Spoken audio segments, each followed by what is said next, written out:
So hello सन, स्वागत करता हूँ फिर से आप सभी का आपके इस चैनल अमित इंग्लिश स्टडी में। सो स्टूडेंट्स, आज के वीडियो में आप सभी को हम एक इंग्लिश स्टोरी पढ़ना सिखाने वाले हैं।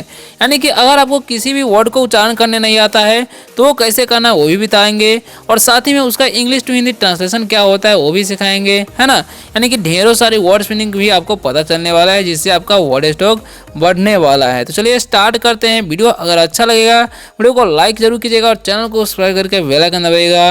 अगर आपको रोज रोज इंग्लिश पढ़ना लिखना बोलना इस चैनल के माध्यम से सीखना है तो ठीक है।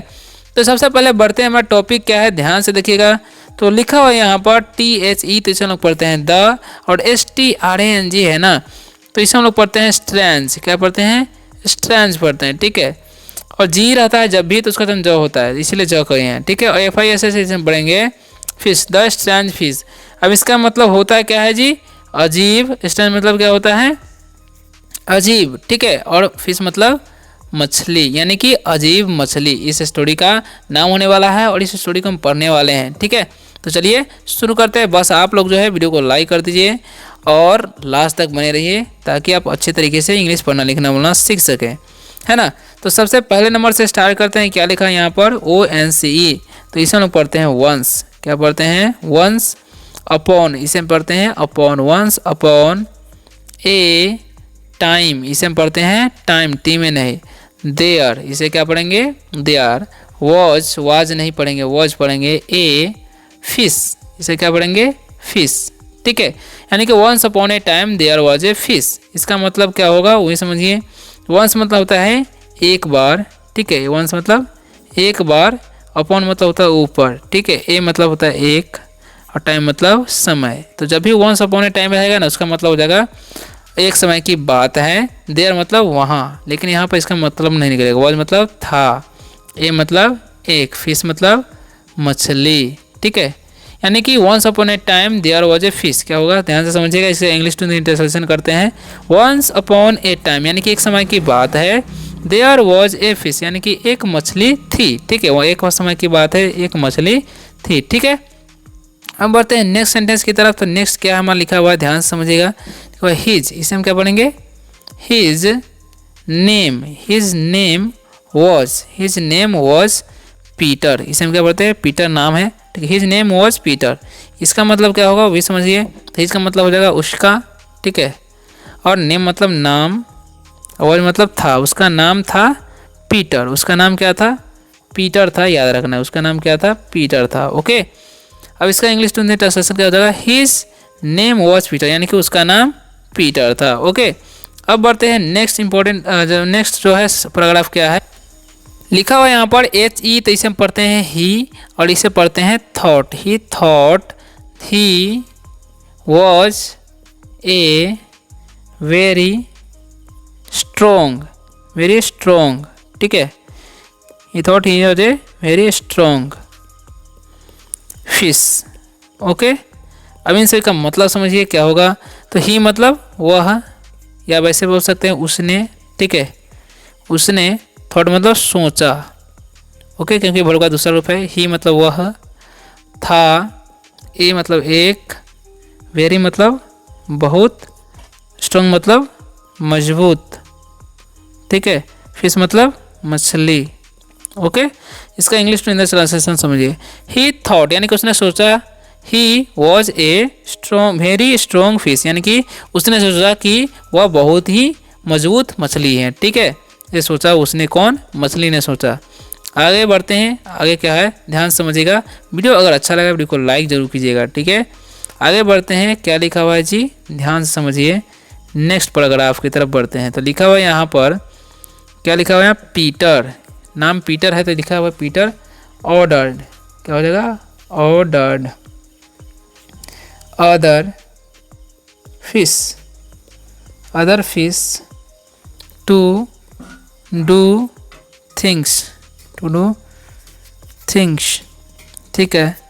And he was bad to them, okay. अब इसका मतलब क्या होता है समझिए। पीटर मतलब पीटर ही होगा क्योंकि नाम है। ऑर्डर मतलब आदेश दिया, अदर मतलब दूसरे, फिश मतलब मछली।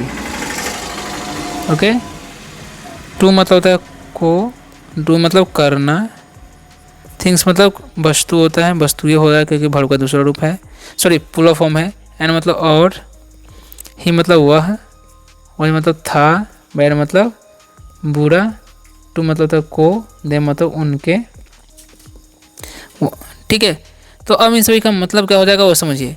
तो क्या हो गया यहाँ पर, पीटर ऑर्डर अदर फिश, यानी कि पीटर जो है दूसरे मछली को आदेश देता था, टू डू थिंग्स यानी कि कुछ करने के लिए, एंड और he was bad to them, और वो जो है उसके लिए बुरा था। ठीक है, बुरा हो जाता था। अब बढ़ते हैं आगे, क्या लिखा हुआ है ध्यान से समझिएगा। नेक्स्ट जो हमारा पैराग्राफ है क्या लिखा हुआ है, ठीक है, तो बढ़ते हैं नेक्स्ट पैराग्राफ की तरफ। तो लिखा हुआ है यहाँ पर वन डे, क्या लिखा हुआ है जी, one day when, one day when they were swimming, swimming, ठीक है, they were swimming, Peter called Sam lazy, sorry lazy पढ़ेंगे, and he didn't know Sam's mother was there. ठीक है, अब इन सभी का मतलब क्या हो समझिए। वन डे मतलब एक दिन, ठीक है, एक दिन, व्हेन मतलब जब, एक दिन जब वे लोग, एक दिन जब वे लोग थे, स्विमिंग यानी कि तैर रहे, तैर रहे, यानी कि वे लोग जब एक दिन स्विमिंग तैर रहे थे, पीटर नाम है तो पीटर ही होगा, कॉल्ड मतलब कहा, कहा जाता है, कॉल्ड मतलब कहा भी बोल सकते हैं, सैम में तो सैम को ही, ठीक है, सैम, लेजी मतलब आलसी,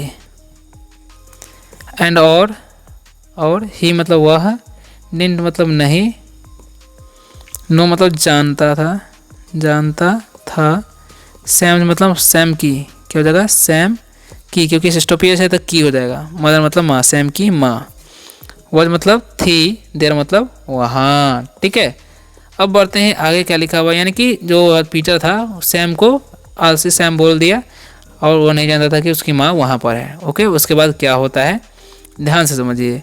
तो लिखा हुआ यहाँ पर they had a fight and the other fish decided that he could not live there anymore। ठीक है, अब इसका मतलब क्या हो जाएगा समझिए ध्यान से अच्छे तरीके से। दे मतलब वे लोग होता है, वे लोग, हैड मतलब थे, ठीक है, या उन लोगों के पास था ऐसे बोल सकते हैं। ए मतलब एक, फाइट मतलब होता है लड़ाई, एंड मतलब और, द का मीनिंग होता है अदर मतलब दूसरा, फिश मतलब मछली, डिसाइड मतलब फैसला किया, ठीक है, फैसला किया हो जाएगा क्योंकि ये और का दूसरा रूप है। दैट मतलब कि, मतलब वह या वे बोल सकते हैं। कुड मतलब सकना होता है, नॉट मतलब नहीं, लिव मतलब रहना, देर मतलब वहाँ, एनिमल मतलब ज़्यादा। ठीक है, ज़्यादा देर बोल सकते हैं कि उसी भी उनके बीच, एनिमल तो उनके बीच भी बोल सकते हैं या ज़्यादा ही बोल सकते हैं। ठीक है, यानी कि उनके बीच जो है दूसरे मछली जो है डिसाइडेड किया कि नहीं रहेंगे क्योंकि वो लोग जो है झगड़ा किए। ठीक है, आगे बढ़ते हैं, आगे क्या लिखा हुआ है ध्यान से समझिएगा। नेक्स्ट जो हमारा पैराग्राफ है, ओके, तो लिखा हुआ है यहाँ पर, क्या लिखा हुआ है जी, ही swam alone and he could be caught very easily, okay, by the fisherman। ठीक है, फिशरमैन है। Peter was afraid, afraid when he saw that he was alone. Okay अभी सभी का मतलब क्या होता है समझिए ध्यान से, उसके बाद आगे बढ़ेंगे। ही मतलब क्या होता है वह, स्वयं मतलब तैरा, ठीक है। अलोन मतलब ये स्वयं जो है वर्ब का दूसरा रूप है। अलोन मतलब अकेला,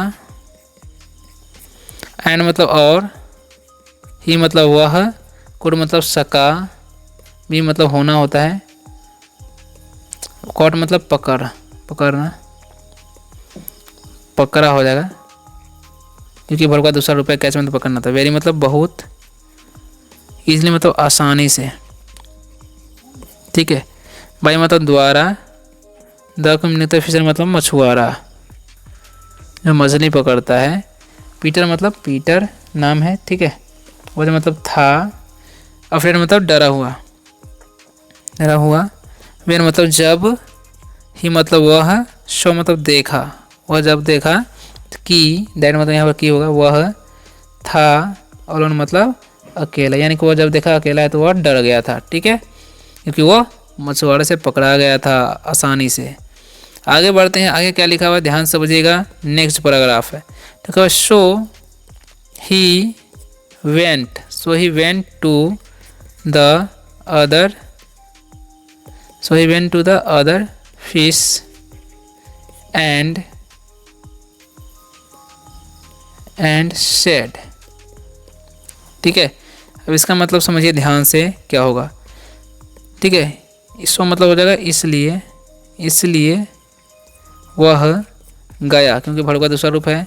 टू मतलब को, द का मीनिंग होता है अदर मतलब दूसरे, फिश मतलब मछली, एंड मतलब और, सेड मतलब कहा, क्योंकि वर्ब का दूसरा रूप है, ठीक है। तो क्या होगा यहाँ पर ध्यान से समझिए। So he went to the other fish, यानी कि वह इसलिए वह दूसरे मछली के पास गई। एंड और मतलब सेड, यानी कि और कही, क्या कही, आई यानी कि मैं, ठीक है। आई यानी कि मैं, आई एम सॉरी, ठीक है, यानी क्या है am sorry, I am sorry, I will never be a bad fish again, okay. The other fish said, okay. आगे बढ़ते हैं, इसका मतलब समझ लेते हैं। एम मतलब आई एम मतलब मैं हूँ, एम मतलब हूँ होता है, सॉरी मतलब क्षमा, क्षमा मांगना होता है, यानी कि आई एम सॉरी मतलब मुझे माफ़ कर दो बोल रहा है। आई मतलब मैं, विल मतलब गागे की होता है, नेवर मतलब नहीं, विल मतलब होना, ए मतलब एक, बैड मतलब बुरा, फिश मतलब मछली, अगेन मतलब दोबारा, ओके। द मतलब अदर मतलब दूसरा, फिश मतलब मछली, क्या होगा मछली, सिर मतलब कहा, क्या कहा। आगे बढ़ेंगे तो आगे इसका मतलब समझ लीजिए। तो आई एम सॉरी यानी कि मुझे क्षमा कर दो। I will never be a bad fish, यानी कि मैं कभी बुरा मछली नहीं बनूंगा, अगेन यानी कि दोबारा। द अदर फिश सेड, यानी कि दूसरे फिश ने कहा, क्या कहा। आगे बढ़ते हैं और जानते हैं, ठीक है। तो आगे क्या लिखा हुआ है ध्यान से समझिएगा, है ना। तो लिखा हुआ है यहाँ पर ऑल राइट, इसे हम क्या पढ़ेंगे ऑल राइट, ठीक है। All right, you are welcome, ठीक है। अगेन, एंड पीटर वॉज हीवर, सॉरी हाइवर पढ़ेंगे, इसे क्या पढ़ना है हाइवर, bad again to other fish. इसका मतलब क्या होगा वही समझते हैं। तो इन सभी का मतलब समझ लेते हैं। ऑलरेडी मतलब होता है ठीक है, क्या हो जाएगा ठीक है। यू मतलब आप या तुम, आर मतलब है, वेलकम मतलब स्वागत, स्वागत, ठीक है। अगेन मतलब फिर से या बोल सकते दोबारा, ठीक है। एंड मतलब और, पीटर वॉज मतलब था, हाइवर मतलब व्यवहार, बैड मतलब बुरा, अगेन मतलब फिर से, दोबारा भी बोल सकते। टू मतलब को, अदर मतलब दूसरे, फिश मतलब मछली। ओके, अब इसका मतलब क्या होता है समझिए ध्यान से। ऑल राइट यानी कि ठीक है, यू आर यानी कि दूसरे मुस्लिम ने कहा ऑल राइट ठीक है, यू आर वेलकम अगेन यानी कि तुम्हारा फिर से स्वागत है, ठीक है। एंड पीटर वॉज हाइवर bad again to other fish, लेकिन क्या हुआ, और पीटर फिर से दूसरी मछलियों के साथ बुरा व्यवहार करने लगा, ठीक है। तो यही था स्टोरी वीडियो। अगर अच्छा लगा वीडियो को लाइक जरूर कीजिएगा और चैनल को सब्सक्राइब करके बेल आइकन दबाइएगा। अगर आपको रोज़ रोज़ इंग्लिश पढ़ना लिखना बोलना इस चैनल के माध्यम से सीखना है तो मिलते हैं नेक्स्ट वीडियो में कल 7:30 बजे शाम को।